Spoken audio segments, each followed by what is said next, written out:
My teacher music to the world, it's Nando and Fire Production. Yamasindi mwana umweni wa baba, munazoipanyi bamweni basina baba. Kubatana ndikona kuna todi wa baba, munazoipanyi bamweni basina baba. Upenyu wa huto kufanana, bamweni banotama bamweni banowana. Naiterekera kusondana, terekera kuwachiwa umweni awana. Upenyu wa huto kufanana, bamweni banotama bamweni banowana. Naiterekera kusondana, terekera kuwachiwa umweni awana. Naiwe kwanisa kuyemira nguva, emirai inokwana yako nguva.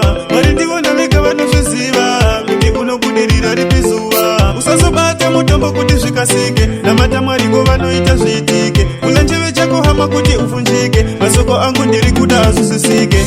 Upenyu hauto kufanana, vamweni vanotama vamweni vanowana. Naiterekera kuzondana, terekera kuwachiwa umweni awana. Upenyu hauto kufanana, vamweni vanotama vamweni vanowana. Naiterekera kuzondana, terekera kuwachiwa umweni awana. Varipo vakazopecha hama jese, vesifunga kuti vanowana zvese. Naitadira musolo pamwe tese, tuwisana nayo tamotiri tese. Nyamasi ndimwe mangwana umweni wa baba, munazoipanyi vamweni vasina baba. Kubatina ndikona kuna todi wa baba, munazoipanyi vamweni vasina baba. Upenyu hauto kufanana, vamweni vanotama vamweni vanowana. Naiterekera kuzondana, terekera kuwachiwa umweni awana. Upenyu hauto kufanana, vamweni vanotama vamweni vanowana.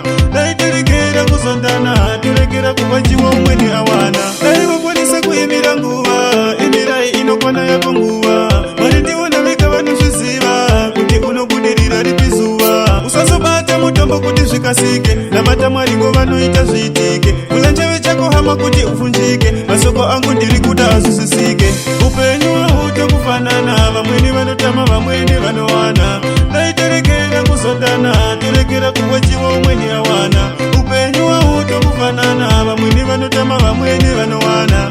Naiterekera kuzondana, terekera kuwachiwa umweni awana. Varipo vakazopecha hama jese, vesifunga kuti vanowana zvese. Naitadira musolo pamwe tese, tuwisana nayo tamotiri tese.